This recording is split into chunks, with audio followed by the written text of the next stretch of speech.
M-am gândit pentru asta să facem ceva frumos, tare, feminino-delicios, astfel încât am lângă mine numai mătăsuri, numai finesuri, numai dantele, numai crinoline, jupoane de tot felul, fundițe, corsete, desuri, dacă este să o franțuzim, sau dacă e să ne întoarcem la origini, la limba română, lenjerie intimă.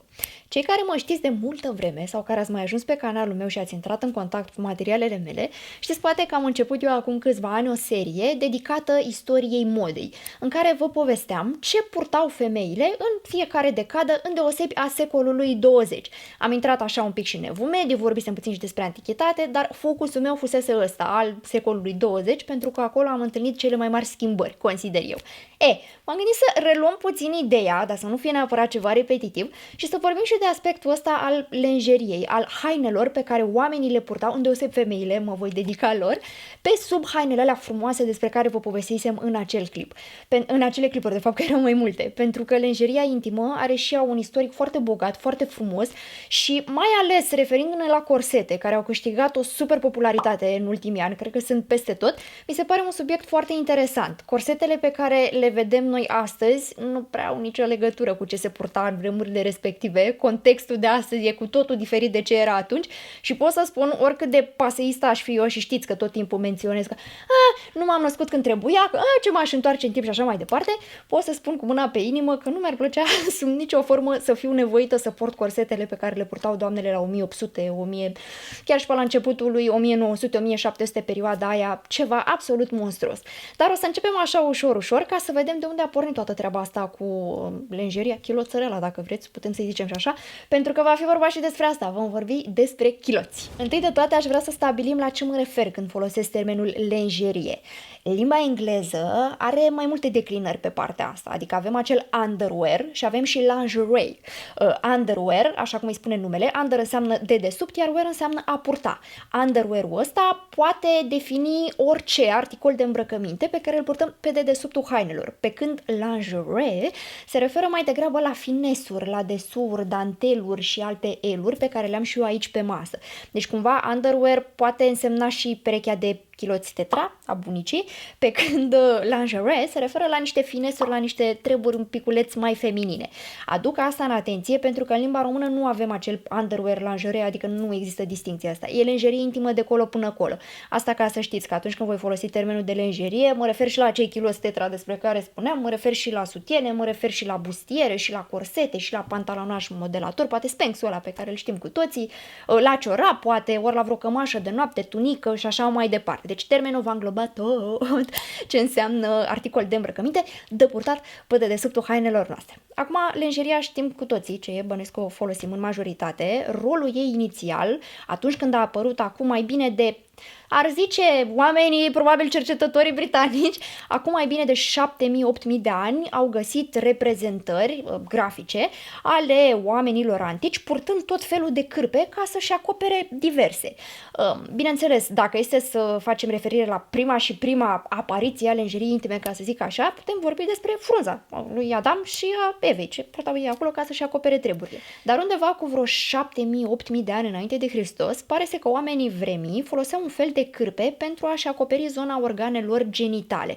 Pentru Egiptul antic, sunt convinsă că ați văzut tot felul de imagini prin filme sau chiar la școală, aveau așa un fel de scutece, dacă este să o traducem mot-a-mot românește, o pânză albă dintr-un material nu tocmai plăcut la atingere, probabil era un bumbac sau o lână, care le permitea să-și acopere zona aceea. Nu era nimic complex, practic era o bucată prinsă cumva cu un fel de curea sau o sfoară legată în jurul taliei pe care înfășurau scutecul ăla ca să-și acopere pe cât posibil goliciunea.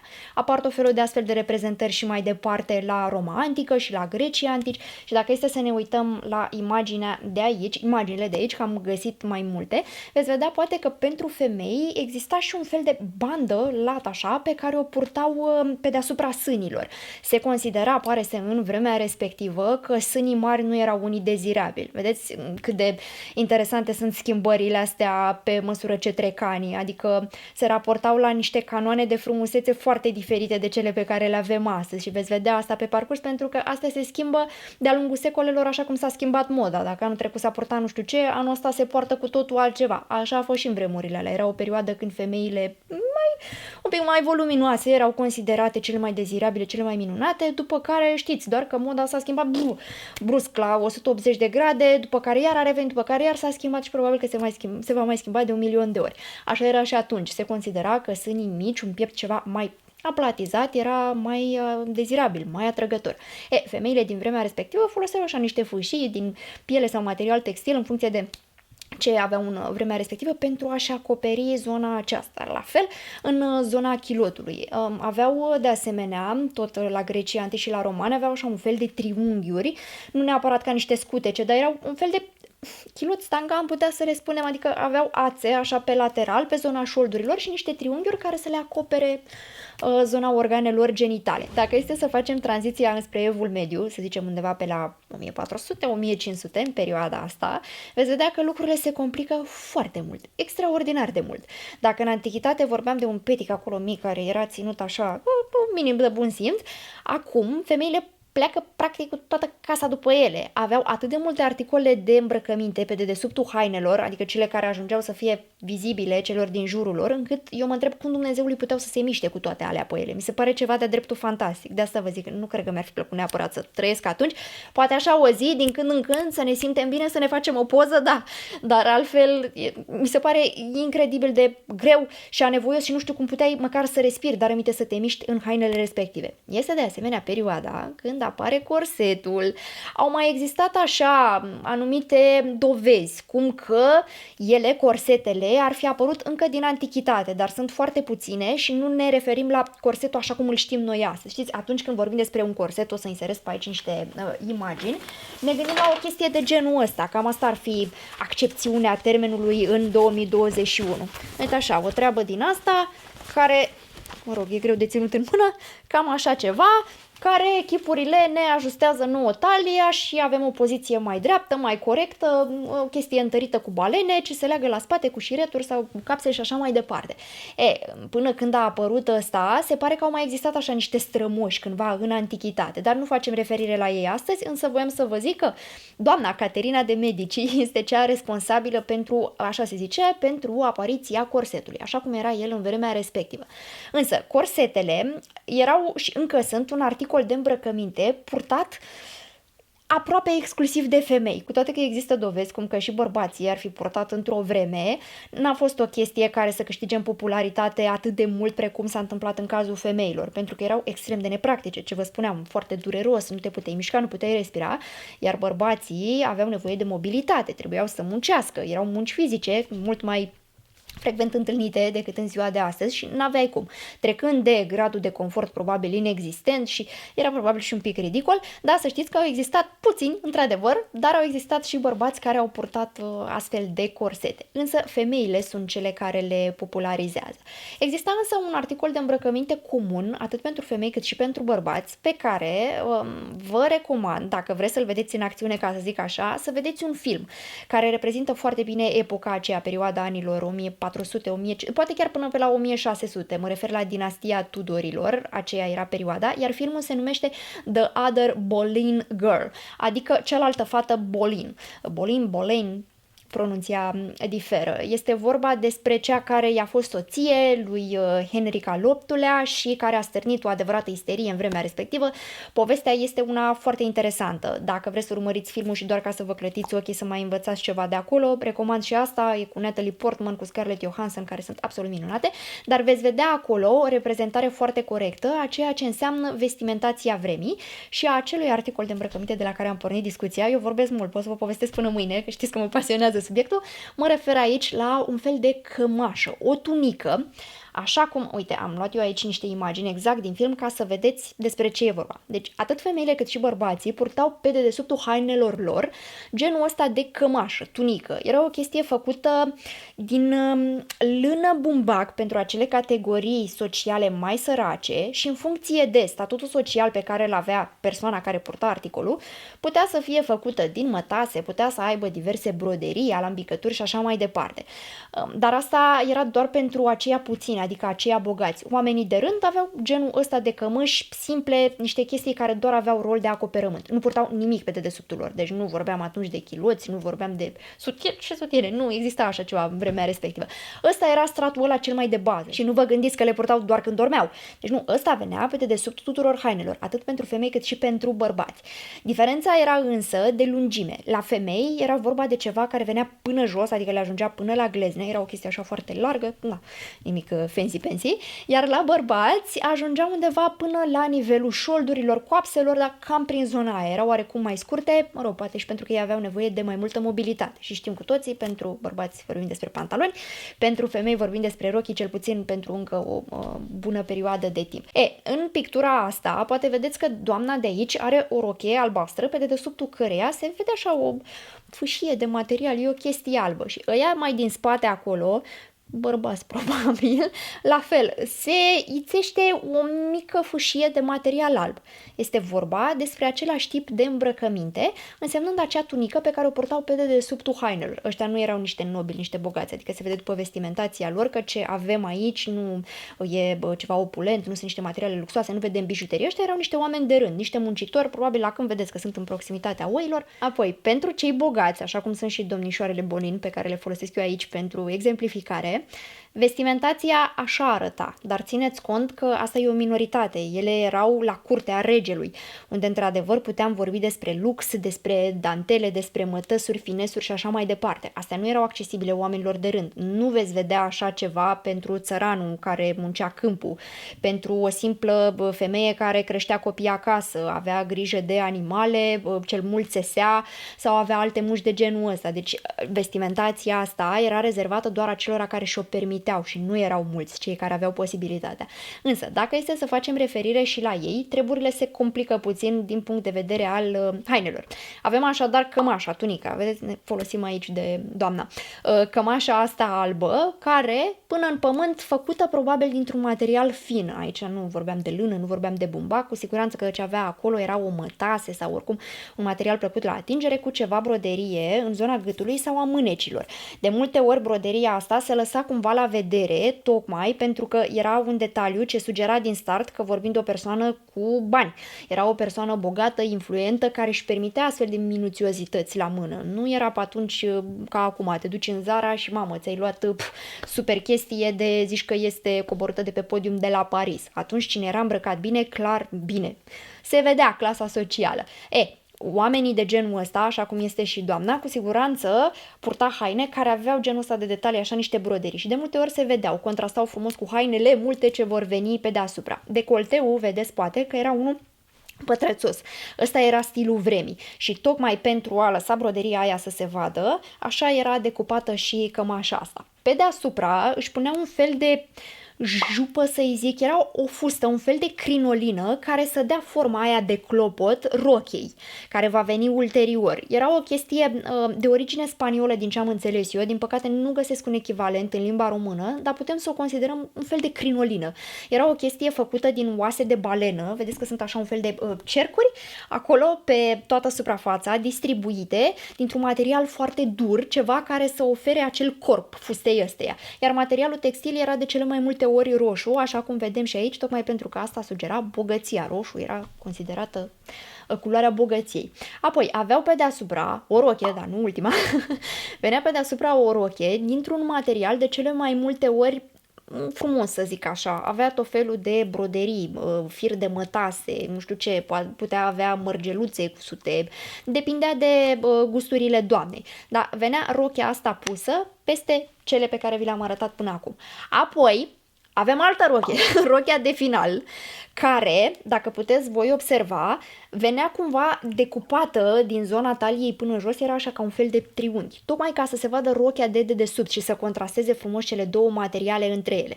Vedeți că nu se mai observă aproape deloc acea cămașă pe care o avea pe dedesubt și pentru că gulerul permitea asta, fiind gulerul ăla pătrățos, putea pune în evidență frumos nu doar broderia pe care o avea cămașa, dar de cele mai multe ori aceste rochii, cum vă spuneam, ale oamenilor bogați, aveau ele la rândul lor alte alambicături, alte broderii, alte cusături făcute, așa cum vedem și în exemplul de față.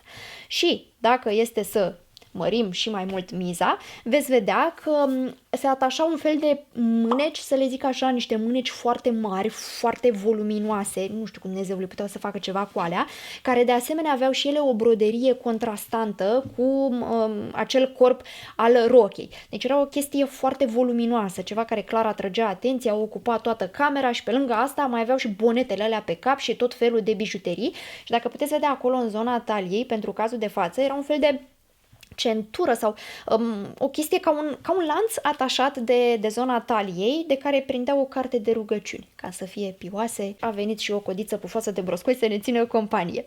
Ce aș vrea să mai atrag atenția asupra vestimentației lor? Vedeți că au bustul ăla foarte plat și știți că vă povesteam de corset, de Caterina de Medici și așa mai departe. La vremea respectivă, corsetul era diferit de felul în care îl vedem noi astăzi. Adică ați văzut poate, mai ales anul trecut, cred că a fost ceva cu Kardashian, cele care purtau nu știu ce spanks din ăsta ca să-și ajusteze ele talia, nu știu cum. În prezent, femeile care poartă genul ăsta de corset, Poirot în niciun caz, o fac îndeoseb pentru asta. Nu mă refer la cele care poartă strict din motive medicale, ci cumva ca să subțieze talia și să se creeze silueta aia de clepsidră, să ridice bustul, puțin spatele mai drept și așa mai departe.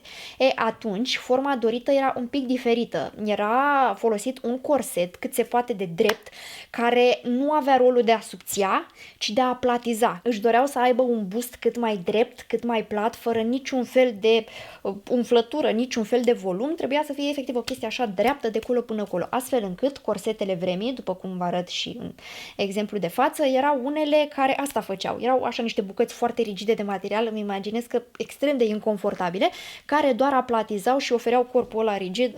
Probabil că, uite, așa se mișcau pe acolo, defilând prin curtea regală. Odată cu secolele 17-18, corsetul devine poate cel mai dezirabil articol de îmbrăcăminte pentru doamnele vremii. Toate doamnele respectabile trebuiau să își încingă talia într-un corset. Că era mai sărăcuț, că era mai scumpuț, că era alambicat cu tot felul de chestii, că era făcut din materiale mai scumpe, danteluri, brocart, mătăsuri și așa mai departe, sau pur și simplu lână, bumbac și niște balene acolo care să susțină, nu conta, dar nu exista în vremea respectivă să nu porți corset ca femeie. Cu siguranță ați văzut, măcar pe un ambalaj de bomboane și tot ați văzut-o pe Maria Antoaneta, purtând corsete de tot felul la rochii, la absolut imposibil. Frumoase, știi, așa când te uiți la poze, ele sunt minunate, dar dacă stai să te gândești cât cântărea toată treaba aia, mai avea și pene pe cap, e ceva așa, uaa, prietenă, cum puteai să te miști, să respiri, să funcționeze în treaba aia. Nu mai punem la socoteală că, știi, uitându-ne la rochiile astea și uite, vă arăt eu aici niște exemple care să-mi întărească pledoaria și cazul. Cum făceau doamnele astea pipi? Aș vrea să vă întreb. M-am documentat puțin și asupra subiectului ăstuia și pare că având atât de multe straturi pe dedesubt, că vă dați seama, rochiile alea, ele nu le luau din Zara și le puneau pe dânsele și stăteau așa.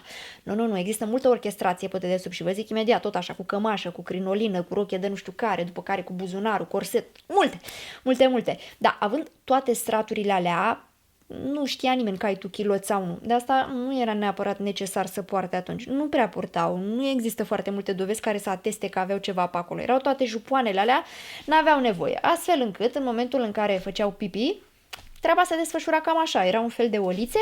Doamna vremii, lua oliță, își făcea treaba, arunca mizeria și... Da. Sunt niște povești foarte interesante cu privire la curtea Franței și, în general, ăștia... sângele albastru, regalitățile și igiena din vremea aia. Să vă documentați un pic, dacă aveți curiozitatea, îndeoseb despre Versailles, să vedeți cam cum mergea cu toaleta publică, pe unde făceau pipi, pe unde își făceau restul nevoilor. Este foarte interesant, sper că nu mâncați. Acum, da, asta așa ca fapt divers. Revenind însă la corsete și ce vă spuneam, pentru perioada asta, să zicem pe la 1700, este relativ similară situația femeilor bogate și a vestimentațiilor cu cea de pe la 1500, ce vă povesteam cu dinastia Tudorilor, însemnând că pornim iarăși de la acea cămașă pe care o avea fiecare doamnă pe dedesubt, după care le atașau un fel de crinolină, erau niște jupoane, tot așa cu oase din alea de balenă, cu tot felul de falduri, din niște materiale mai groase care să-i țină cald doamnei, să zicem. Peste jupoanele alea atașa un buzunar și am găsit aici o imagine ca să vă arăt. Un buzunar care să zicem că ar fi fost un fel de geantă. Nu era neapărat geantă, era un verișor, să zic, mai îndepărtat, dar tot strămoșul poșetei actuale, așa cum o știm noi. Ei, atașau buzunarul ăla pe dedesubt, deci nimeni nu știa că ăla exista, în care doamna își putea pune, nu știu ce considera ea acolo, o batistă, mănușile, n-avea iPhone, Samsung și așa mai departe pe atunci, dar probabil că ținea și ea acolo o bomboană, orice considera. Apoi, pe deasupra, mai venea încă o crinolină, pentru că, v-am zis, nenorocirea asta, deci vedeți aici câta animalul de fustă, aia se obținea greu. Adică avea un fel de... ca o cușcă, dacă vreți, era ca o cușcă ce putea fi de jur împrejurul doamnei sau putea fi doar o chestie pe care o țineau pe lateral, așa, ea putea fi decupată cumva. Ideea era să se creeze niște șolduri cât mai late, cât mai proeminente, astfel încât să apară această iluzie optică, cum că talia era micuță. Este foarte posibil ca doamnele astea să nu fie avut o talie de 40-50 de centimetri. Să știți că s-a ajuns și la asta, undeva pe la 1800, există numeroase dovezi care atestă că își strângeau talia atât de tare, deci până la 40 de centimetri. Nu știu cum mi se... Adică nu, e o chestie străvezie, nu pot să înțeleg asta. Dar doamnele astea, nu toate aveau, nu toate puteau, în primul, nu toată lumea era silfidă, suplă și așa mai departe și nu strângeau talia chiar atât de mult, dar se creează această iluzie optică tocmai pentru că se foloseau de toate artificiile astea, aveau fustele alea absolut imense care lățeau șoldurile extraordinar de mult și în contrast cu ele, evident că talia părea foarte micuță. Deci probabil că, presupunând că o îmbraci pe Maria Antoaneta în blugi, să zicem, talia ei n-ar fi arătat sub nicio formă așa cum o vedem în rochiile astea. Sunt evident exemple extreme, iar din research-ul pe care l-am făcut eu, din cunoștințele mele, genul ăsta de rochii, deci atât de înțelegeți mișcarea, astea erau folosite doar pentru ocazii foarte, foarte formale. Dacă erai Maria Antoaneta, probabil că toată viața ta era o ocazie formală, dar pentru restul doamnelor de la curte, genul ăsta atât de popoțonat, încoțopenit, ăsta era purtat doar în momentele alea super formale, nu știu, când se organiza vreun bal sau habar n-am, năzărea, nu știu ce, regelui. Și apoi, după toate astea, deci tot ce v-am povestit, cu cămașa, prima tură de crinolină, buzunarul atașat, după care mai venea încă o crinolină, doamna nu era pregătită să iasă în lume. Deci mai erau haine. Ea era considerată dezbrăcată. Dacă ar fi ieșit în lume așa, în felul ăsta, ar fi fost de-a dreptul scandalos. Probabil că nu știu, o închideau dacă nu îi se întâmpla ceva mai nasol. Deci nu era pregătită, încă mai avea de îmbrăcat o mulțime de haine, care, în funcție de stilul vremii, putea însemna încă o rochie pe deasupra, după care îi se punea corsetul. De multe ori, să știți, corsetele ajungeau să fie purtate pe deasupra, deci nu le purtau pe dedesubtul hainelor, după care deasupra puneau altceva. Nu, de asta corsetele erau, uite, așa cum vedem și în exemplele astea, aveau tot felul de detalii frumos lucrat. Arată, într-adevăr, într-un mare fel. Dar cu ce preț? Adică funde, dantele, brocart, mătase fină de nu știu care fel. Sunt absolut minunate, arată extraordinar. Însă exista un preț. Ăsta este un corset care există actualmente într-un muzeu prin America, de pe la 1800 și ceva. Uitați-vă la el că este o operă de artă, este o splendoare, numai mătase aia cât de frumos strălucește și surprinzător este păstrat într-o condiție excelentă, pare, nu știu, pare luat de la o Victoria's Secret mai spălată, adică ceva mult mai luxos decât ceea ce vândeai pe piață. Dar uitați-vă la el ce superbitate este, cât de minuțios trebuie să fi fost lucrat într-o vreme în care nu aveau aparatură, nu dispuneau de cine știe ce mașinării sofisticate, este ceva făcut manual. Corsetele astea se închideau la spate cu ceva șireturi. Știți, așa cum e și în zilele noastre. O să vă arăt și cu astea ale mele ce am eu pe aici. Se închideau cu șireturi din alea la spate și ulterior s-au creat capsele, știi, așa pe lungime, tocmai ca să le fie mai ușor în momentul în care le dădeau jos. Dimineața le prindeau foarte bine, aveau pe cineva care le ajuta să-și lege corsetul ăla la spate și există foarte multe caricaturi și desene simpatice și, mă rog, opere de artă din vremea respectivă care exemplifică asta. Iar atunci când își îl dădeau jos, odată ce au apărut capsele astea, era un pic mai ușor, știi, parcă, nici nu vreau să-mi imaginez senzația de aer, practic, trăiesc, am înviat din momentul în care își dădeau la jos. Și uite ce vă arătam, o imagine care exemplifică o situație cam de pe la 1700. Vedeți cum erau doi oameni, un bărbat și o femeie și încă unul în spate, erau trei de fapt, care trăgeau cât mai mult de sforile de la corsetul doamnei, care la rândul ei se ținea de pat, tocmai ca să-l strângă cât mai tare. Deci corsetul ăla, cu cât era mai strâns, cu atât era situația mai, mă rog, plăcută, impropriu spus, dar cu atât era doamna mai dezirabilă. Și cu siguranță ați văzut și imaginea asta pe undeva în viața voastră. Dacă ați văzut pe Aripile Vântului, cu siguranță știți la ce mă refer. Apare de mai multe ori. Eu am făcut aici un print screen ca să exemplific cât mai bine, dar e Scarlett O'Hara ajutată de Mamie ca să îi strângă corsetul ăla cât mai tare. Și vedeți cum se ține cu mâinile de pat, de perete, de ce-o fi fost acolo. Și îi strângeau corsetul ăla până când nu mai puteau să respire. Există foarte multe filme de epocă în ajutorul la ceea ce susțin eu aici. Adică puteți vedea lucrurile astea exemplificate mult mai bine decât vă povestesc eu. Ăsta fiind doar un exemplu. Evident, de pe la 1800 și ceva. Ne-am dus undeva în zona asta.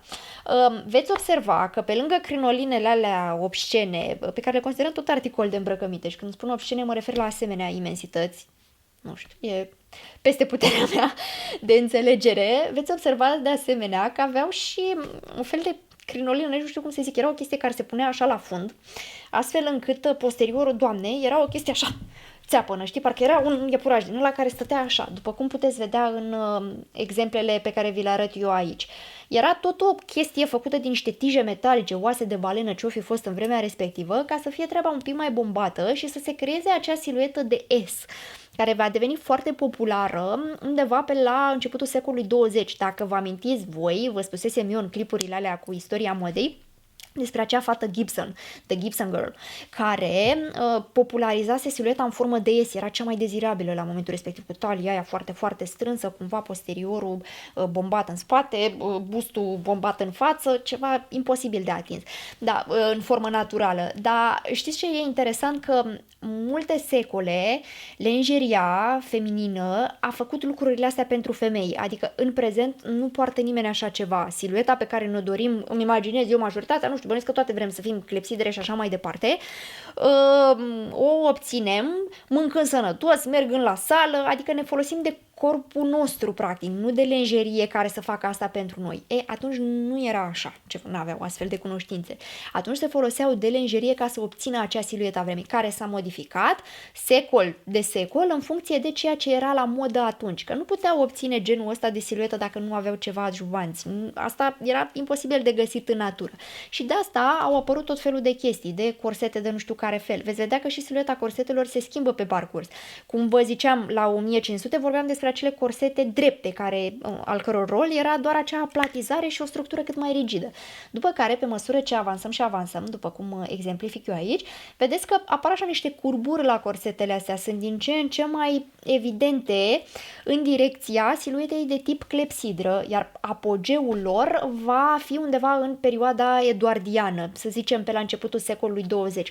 Atunci vorbeam despre acea fată Gibson. Vedeți, sunt siluetele astea atât de curpate, acel curvy în limba engleză, niște forme atât de periculoase, să zic, atât de pronunțate, încât asta nu se putea obține natural. Aveau nevoie de genul ăsta de artificii. Trecem de epoca eduardiană și ajungem undeva pe la 1920, să spunem, când femeile sunt din ce în ce mai vizibile, își cer din ce în ce mai mult drepturile, le și capătă drept de vot, putem vorbi despre sufragete, putem vorbi despre acele fete flapper, Marele Gatsby, dacă vreți, vă ajută să înțelegeți mai bine care era moda vremii. V-am tot vorbit, v-am tot povestit, dacă vă uitați la film, în cazul în care nu aveți răbdarea să citiți cartea, veți înțelege foarte ușor de acolo care era stilul vremii și veți vedea că e unul foarte diferit de ceea ce era cu 10 ani în urmă, în epoca eduardiană, cum vă arătam. Corsetele, în principiu, alea așa cum le știm, cele mai rigide, cele mai nenorocite, forma aia de S, cam dispar.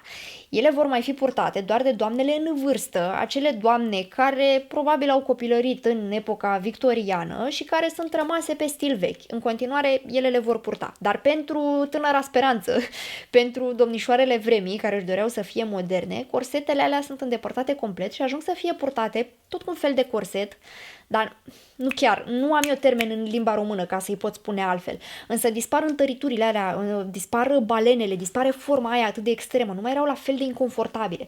Putem vorbi despre genul ăsta de corset, dacă vreți. Era tot o chestie dintr-un material rigid care oferea susținere, dar rolul de data asta nu mai era crearea de, clepsidră. Rolul era din nou aplatizarea și îndreptarea siluetei, pentru că în perioada asta, anilor 20, vă povesteam eu, că vorbim despre siluetele alea drepte, băiețoase, androgine, se dorea o distanțare cât mai mare de silueta atât de curvy, atât de voluptoasă a anilor trecuți. Își doreau să scape de tot ce a însemnat în corsetare, forma ei ideală, femeia bibelou, practic, cu toate danteluțele alea și îmbrăcată, împopoțonată și având pene, mătăsuri și toate cele, și s-au dus într-un stil care să întărească și mai mult dorința lor, a femeilor, de a fi egale cu bărbații. De asta au ajuns la stilul ăsta androgin, așa drept de colo până colo. Și ca să obții chestia aia, aveau ele într-adevăr hainele care cădeau pe ele și erau drepte, nu era talie, nu, era chestia aia căzută, drept de sus până jos, dar ca să obțină treaba asta se foloseau și de genul ăsta de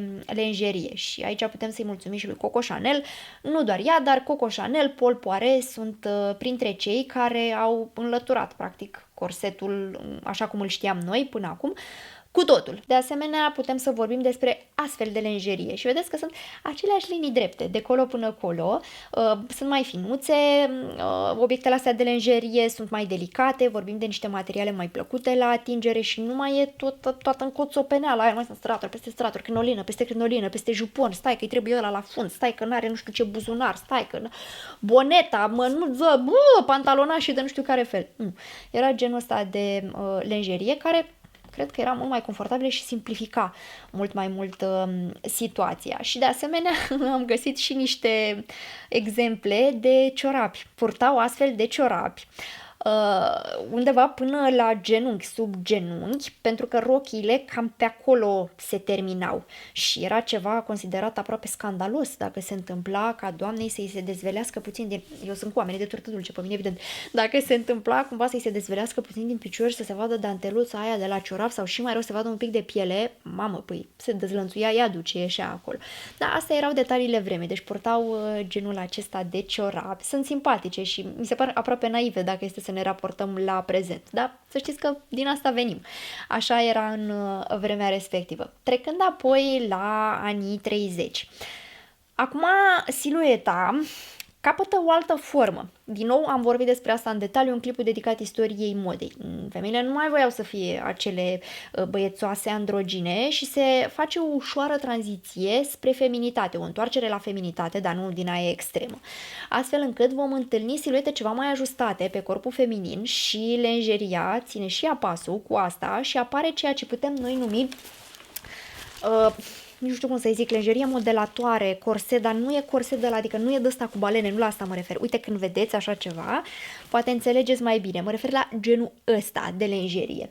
Ăsta este un corset, o lenjerie modelatoare din anii 50, mai degrabă am găsit-o eu într-un SH acum niște ani și exemplifică foarte bine treaba, nu vă zic că e de rezistentă cum te ține asta, mămicule, dar poți să respiri, poți să mă mișc, adică e ok, dar genul ăsta de lenjerie începe să fie din ce în ce mai popular. De asemenea, am uitat să vă zic, în anii 20 apare și sutienul.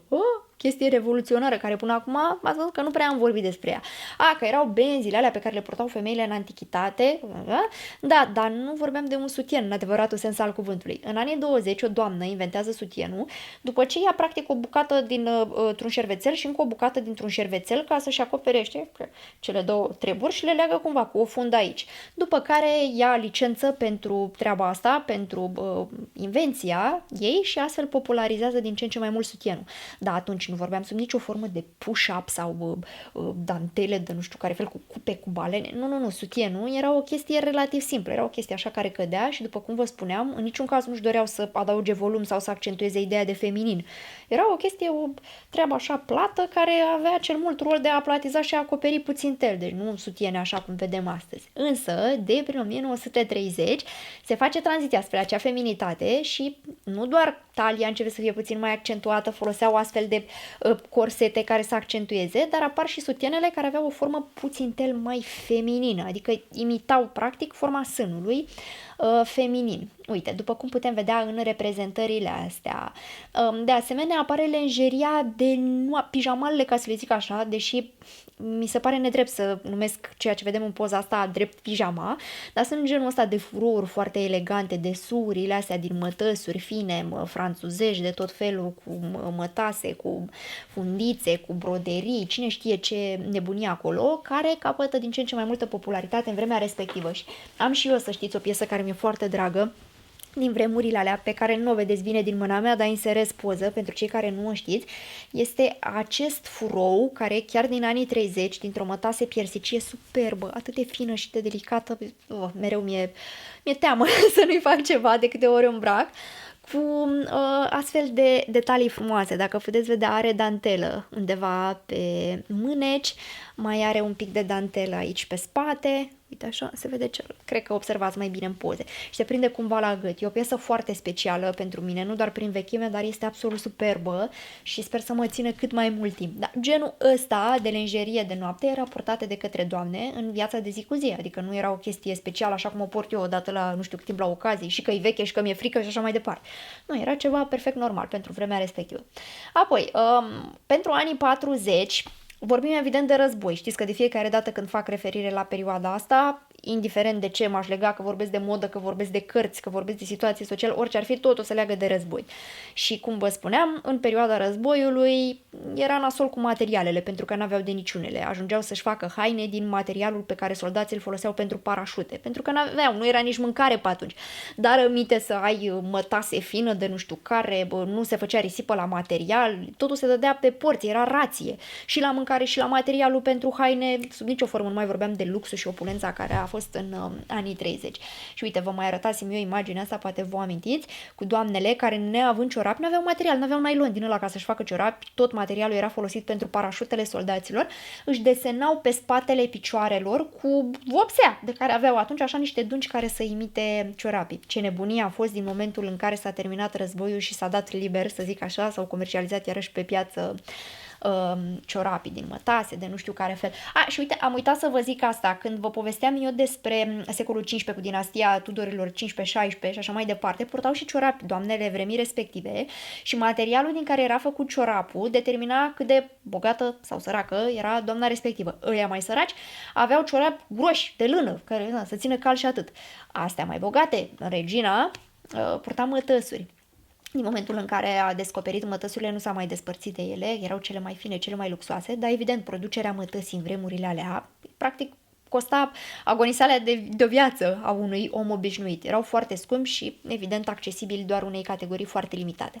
Revenind însă la anii 40, vorbim despre genul ăsta de lenjerie, tot așa, astfel de lenjerie modelatoare, un fel de corset care avea nu știu cum să zic, un fel de cârlige, așa cum vedeți și aici, ce permitea prinderea ciorapului, avea o ciorap din aia cu porjartier și atașarea lui de genul ăsta de corset. Și vorbim de asemenea despre niște sutiene interesante, încă nu avem push-up-ul, vorbim despre niște sutiene interesante, din care am iarăși o chestie ca să exemplific. Vedeți că sunt așa niște sutiene un pic ascuțite. Astea fac tranziția înspre anii 50. Lenjeria anilor 50 este similară cu anilor 40, atâta tot că din anii 50 se revine la o siluetă cât se poate de feminină, cea mai feminină dintre toate, asta datorită lui Christian Dior. Vă povesteam eu despre noul look pe care el îl aduce în atenție, revoluționează practic lumea modei în anii 50, creând acea clepsidră, revenind la formele, la siluetele alea extrem de feminine. Să știți că inspirația lui pentru acea modă a vremii a reprezentat-o fix moda din anii 80, când aveau jupoanele alea imense, taliile super strânse, fustoacele și așa mai departe. El a transpus stilul ăla în ceva modern, potrivit pentru anii 50, înlăturând din tonele de jupoane, deci să zicem că dacă doamna din 1800 avea 5 jupoane, Dior a transferat asta creând un singur jupon. Deci, practic, lenjeria anilor 50 este lenjeria anilor 40 dusă la extrem. Talii din ce în ce mai strânse, sânii cât mai bombați, fundul cât mai bombat, erau preferate formele întotdeauna. Și revenind de unde am plecat, la sutiene. Vedeți că sunt așa niște forme pentru sâni, niște chestii mai țuguiate.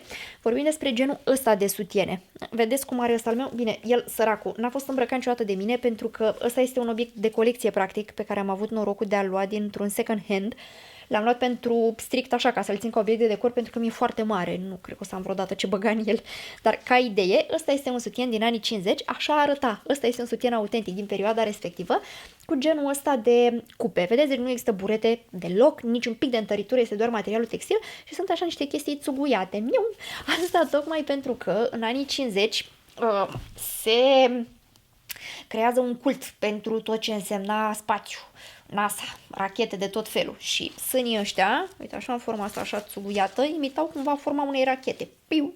așa că purtau astfel de sutiene. Erau considerate extrem de dezirabile, apetisante, doamnele care aveau un astfel de decolteu. Și evident, Marilyn Monroe, Elizabeth Taylor, Jane Mansfield, sunt multe femei care pot exemplifica foarte bine silueta vremii și veți vedea exact ceea ce vă spuneam, talia aia e așa de micuță, după care șoldurile late, sânii așa, ațintiți spre tine, cumva să te împuște, ca să zic așa. Apoi, din anii 60, treaba se simplifică, le vedem pe doamnele astea, aici îmbrăcate cât se poate de confortabil, adică lenjeria asta nu văd să creeze vreun fel de problemă, nu mai există balenele alea, întăricările, corsete și alte nebunii. Știți că de prin anii 60 dispar și siluetele de tip Christian Dior cu fustele alea foarte largi, apare fusta mini, culorile nebune, Beetle și Twiggy și așa mai departe, tot ce v-am povestit eu în a doua jumătate a secolului 20 cu istoria. Avem genul ăsta de furouri, baby doll, adică un fel de, cum să zic, o brochiță așa scurtă, roche bluză, care avea talia undeva imediat sub sân, după care se lărgea așa din zona respectivă. Astea capătă popularitate. Apoi în anii 70 se simplifică și mai mult, revin furourile alea pe care le văzusem prin anii 30, numai că erau nu atât de minuțios lucrate, nu erau atât de luxoase, da? Devine ceva normal și pe parcursul anilor veți vedea cam din a doua jumătate a secolului 20 treburile se simplifică din ce în ce mai mult și se pune mai mult accentul pe confort decât pe crearea acelei siluete perfecte obținută artificial prin corsete și toate artificiile despre care v-am povestit. De fapt, de aici începe revoluția, să zic așa. Nu mai purtau corsetele alea, dar femeile încep să mănânce sănătos, să meargă la sală, să facă din ce în ce mai mult sport. Prin anii 80, dacă vă amintiți, vă povesteam eu despre silueta aia atletică, care era cea mai dorită în vremea respectivă. Silueta aia atletică, tu nu obțineai cu niciun corset, n-aveai nicio treabă, puteai să porți de la până îți venea rău. Nu mai erau nici atât de multe haine care să ascundă ce e de fapt pe dedesubt, nu mai erau corsetele, nu mai erau jupoanele și toate cele. Munceai practic pentru corpul tău dacă voiai să fii top în standardele vremii. În anii 80 de asemenea apar chiloții tanga, atunci e perioada lor de glorie, iar în anii 90, dacă este să avem nu știu dacă e eveniment, nu știu, ceva notabil cu referire la lenjerie, este perioada de glorie a lui Calvin Klein. Acea lenjerie pe care o știm cu toții, că n-aveați unde să vă ascundeți, care are pe betelie, practic pe marginile lenjeriei, scrie acolo Calvin Klein. A fost o nebunie în perioada respectivă, încă se cumpără în draci, sunt foarte populare, dar atunci a explodat și ăsta era trendul vremii. Iar din 2000 încoace până în prezent, știți că a fost o modă prin 2000 când pantalonii erau atât de scurți, erau taliile atât de joase, încât se vedeau chiloții, practic, se vedea tanga ăla cum ieșea din chiloți. Disgrațios din punctul meu de vedere, nu sunt fan al stilului ăstuia, dar mă rog, fiecare face cum consideră, iar în prezent avem toate nebuniile posibile. Și acum am ajuns și la ce am eu pe aici pe masă, să vă arăt așa câteva chestii de dragul de a ne clăti ochii, dacă vreți, că mi se pare frumos și pe mine mă pasionează subiectul ăsta. Am mai vorbit în anii trecuți despre lenjerie și v-am mai povestit așa una alta, dar mi se pare unul dintre elementele cele mai ușor de incorporat în viața noastră, care ne pot face să ne simțim mai bine cu noi înșine, nu știu dacă neapărat mai feminine, dar e o mostră de cochetărie pe care o putem injecta fiecare dintre noi în viața noastră și nu știe nimeni ce avem noi pe desubt dacă nu vrem să știe, evident, dar poate ajută puțin tel și la moral, poate ajută și hainele să se așeze un pic mai bine pe noi, poate ne simțim mai sexy, mai încrezătoare, tu poți să ai cele mai nașpete lucruri posibile. Nu știți voi ce am eu pe desubt oamenilor ăsta de turtă dulce. Nu, n-am nimic special, dar ca idee. Nu știe nimeni ce ai tu pe desubt, însă doar pentru că știi tu acolo, în mintea ta undeva, poate contribui foarte mult pentru psihicul tău. Astea, deci v-am zis, ăsta din anii 50, ăsta la fel din anii 50, ăsta este un corset pe care nu mai știu, să fiu sinceră, de unde l-am, dar nu e un corset în adevăratul sens al cuvântului, adică el nu are rolul de a îmi crea mie cine știe ce formă, nu e unul din ăla cu multe balene care să creeze o nouă siluetă. Da, într-adevăr mă ține un pic, îmi ajustează puțin poziția, dar nu este genul ăla. E un corset modern care se leagă, uite așa, cu șiret la spate și are de asemenea genul ăsta de capse care ajută cumva prinderea. Apoi mai am, uite, încă unul pe același stil, drăguțel, ăsta cred că vi l-am mai arătat cumva într-un haul făcut de multă vreme, tot așa se prinde la spate, simpatic cu o fundă aici în față, e foarte feminin, foarte drăguț și astea, să știți, genul ăsta de lenjerie, care poate fi considerat sexy, decorativă, conotație erotică dacă vreți, a luat amploare din secolul 20. Adică, inițial, lenjeria, care a fost rolul ei, practic, era un tampon între pielea ta, între secrețiile pielii tale, sebum, transpirație, praf și toate cele, și haine. Proteja, practic, haina. Rolul era nu doar de a-ți acoperi ție goliciunea, dar, așa cum v-am povestit, haine nu-și permitea oricine. Nu era ca acum de te duci să iei 3 bluze într-o săptămână de la Zara, sau mă rog, în cât timp îți iei tu. Aveau haine puține și trebuiau să țină de ele. Erau scumpe, nu oricine își permitea să aibă. Le spălau foarte rar de asemenea și pentru că nu prea cu igiena, târziu de tot s-a dezvoltat treaba, dar pe lângă asta era foarte costisitor. Nu oricine își permitea să albească nu știu ce, să ducă la spălat. Mă, nene, era grele. Deci nu, lenjeria avea și rolul ăsta în vremea respectivă. Era o chestie pur utilitară. Pe când în prezent nu mai purtăm lenjerie doar ca utilitate, știi, să ne acopere goliciunea, poate să ne protejeze de frig și așa mai departe. Purtăm și pentru astfel de motive, fie că sunt ele decorative, fie că sunt ele erotice, după cum consideră fiecare. Corset apoi, uite, am și unul din ăla nenorocitul, dar îmi face o talie ăsta, wow, este cel mai apropiat corset pe care l-am eu de ideea de corset, așa cum a fost el creat, mă rog, sau nu neapărat creat, cum era purtat atunci în secolul 18-19, să zicem, de doamnele alea care strângeau talia foarte mult.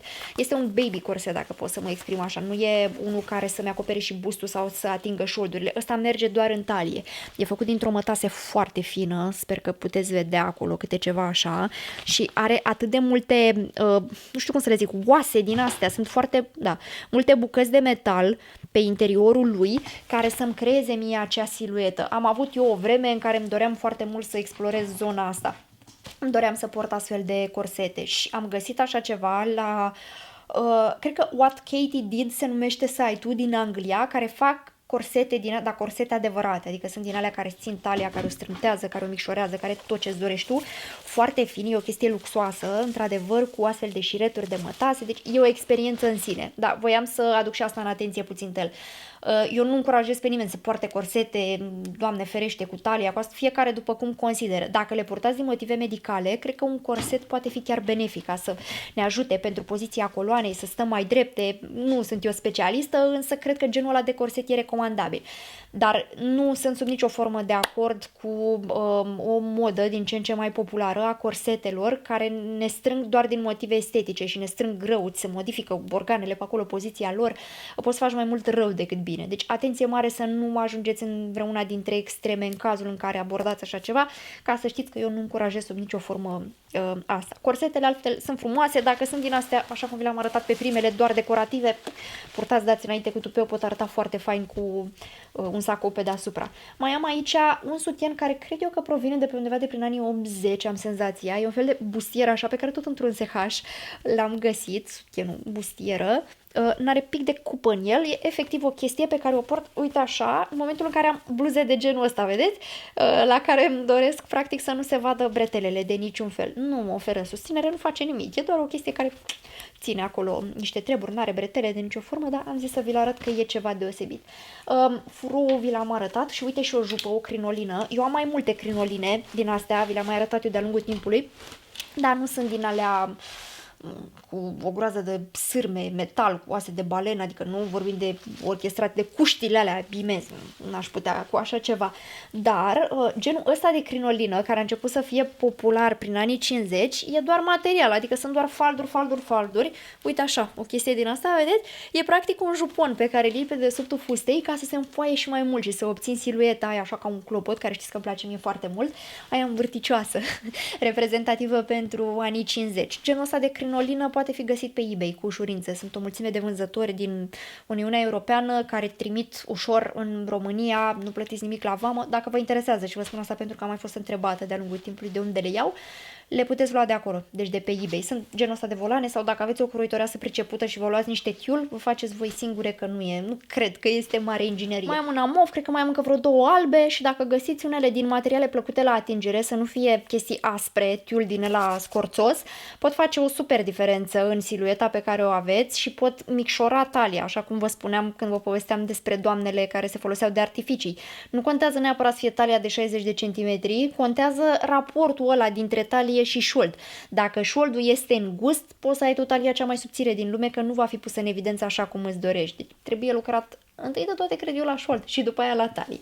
Așa, și am mai luat aici niște danteluțe, niște chestii, să vă mai arăt niște treburi. Un soi de corset, nu pot să zic neapărat corset, dar lejerie modernă. Vedeți la ce s-a ajuns. Deci de la sforile alea pe care le purtau ca să lege scutecul, s-a ajuns la așa ceva. Genul ăsta de sutien corset, să-i spun, cu danteluță fină, cu model din ăsta transparent, ar fi aici niște metal care chipurile ar ține puțin. E o chestie interesantă și astea pot fi purtate cu succes și în viața de zi cu zi, dar doar așa, să se vadă puțin. Mă refer doar la un detaliu frumos, cu o bluză închisă, iar ăsta pe dedesubt, doar să răsară puțin un detaliu acolo frumos, poate crea un efect deosebit. Și poate vă amintiți, a fost o colecție la Louis Vuitton, dacă mi-amintesc eu bine, prin 2013, sper că nu bat câmpii, când era super populară ideea de a purta pijamale pe stradă. Dar nu pijamale de-astea cu turtă dulce ce am eu pe mine, adică nu bumbac tetra. Nu, mătăsuri, furouri de alea nebuneli, din alea cum v-am arătat mai devreme. Și chiar și Carrie din Sex and the City a avut câteva outfituri de-a lungul serialelor când ieșea pe stradă îmbrăcată cu furouri de genul ăsta. E riscant, într-adevăr, dar pentru cine stăpânește și își dorește și are curajul de a se juca cu așa ceva, se pot crea niște combinații foarte frumoase. Și am mai luat aici, mă rog, niște sutiene interesante, niște danteluțe, niște finesuri, pe ideea asta de feminin, chic, cochet, sexy dacă vreți. Uite așa. Asta și l-am mai luat pe aici și pe ăsta. Avantajul este că în ziua de azi nu mai e un lux, adică nu trebuie să îți amanetezi toată viața ca să poți să-ți cumperi un corset, cum era în vremuri, ca să ai nu știu ce mătase, ca să ai nu știu ce ciorap de mătase. Se găsesc pe toate drumurile, toate magazinele. Eu de multe ori îmi iau de la New Yorker și Intimissimi, care v-am mai zis, sunt preferații mei pe partea asta de lenjerie, calitatea e foarte bună. Dar la New Yorker găsesc în perioada de reduceri sutiene chiar și la 20 de lei, foarte mișto, foarte ok, cu cupă de nu știu care, cu burete, cu danteluțe, cu tot felul de nebuneli de genul ăsta, pe care nu ezit niciodată a le cumpăra. Îmi fac stocul atunci când e cazul, mă împac foarte bine cu ele și nu e ceva wow, așa să coste extraordinar de mult. Ceea ce vă recomand și vouă, dacă puteți să investiți în voi un pic, și când spun investiți, nu mă refer la sume mari, dar dacă puteți să contribuiți un pic la starea voastră de bine folosindu-vă cu așa ceva și vă ridică vreun pic moralul, stima de sine sau orice, în direcția asta nu văd de ce n-am face-o. Nu mai este subiect tabu de mult. E ceva ce purtăm cu toții în viața de zi cu zi și nu văd de ce n-am face din asta și ceva frumos. Ceea ce sper eu că mi-a ieșit și cu materialul de față pe care l-ați găsit. Nu doar frumos, dar sper să-l găsiți și util, să rămâneți cu ceva din el și să vă fi părut interesantă ideea. Dacă vreți să mai continui cu seria asta sau mai aveți alte sugestii prin zona asta, îmi spuneți că fac cu plăcere, în majoritate cam orice ține de capitolul modă și istorie, e acolo la corazonul meu. Sper că v-a plăcut, completări, sugestii, recomandări, ce vreți voi. Dacă vreți să vedeți altceva mai departe, dacă vreți să aduceți ceva referitor la subiectul ăsta, m-aș super bucura. Dacă aveți vreo bunicuță care dorește să împărtășească și cu noi din experiențele dânsei, să ne spună ce se purta, cum se purta și așa mai departe din nou, binevenite cu toatele sau orice aveți voi de comentat, de împărtășit cu Team Balaban, lăsați în comentarii, cu toții ne bucurăm să le citim. Pupicios multos, ne vedem duminică. Sper că v-a plăcut, zi sau seara minunată să aveți și asta a fost.